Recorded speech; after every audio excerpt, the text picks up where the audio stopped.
One of the key benefits of a program like Microsoft Teams is the ability to store all of your files in the cloud so that you and your students can access them on your devices anytime that you have an internet connection. In today's age with smartphones and Wi-Fi, this is pretty much all the time. Now use this opportunity to upload important resources for your class, such as a syllabus, forms, or other course information. Content resources, which students can access to complete assignments. You can include assignments that you've created inside of Teams, rubrics, and more. Now, within a course, you're going to have your different channels. So we just took a look at how to create a course, and I created my 21st Century Communications course. The channel that will appear in there by default is the General channel. And if you're on that channel, you'll have these different tabs up at the top.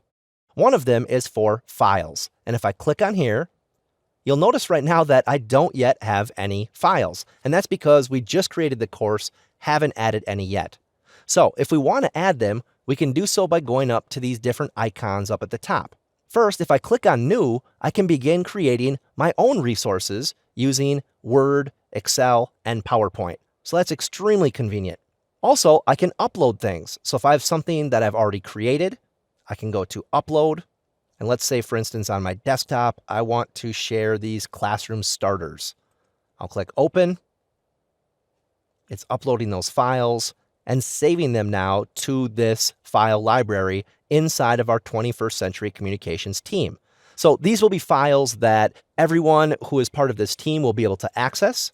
You'll notice on the right, if I click on the three dots icon, I get several different things I can do here. I can edit it in Teams, open it in Word, open it in SharePoint, download it, rename it, get a link for it, and more.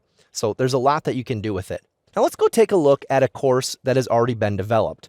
If I navigate to this biology course and then the General channel, up at the top I have these different tabs. There's some additional ones here that were added in, but I want to click on Files. Now here you can see that there are a plethora of files that have been added by this instructor. So here you have an oceans paper, homework, PowerPoint, photosynthesis sway, many different files that are available here to any students or instructors who are part of this course. So I highly suggest that you utilize your file libraries inside of your Microsoft Teams so that you can share resources and content that instructors and students can access from anywhere they have an internet connection.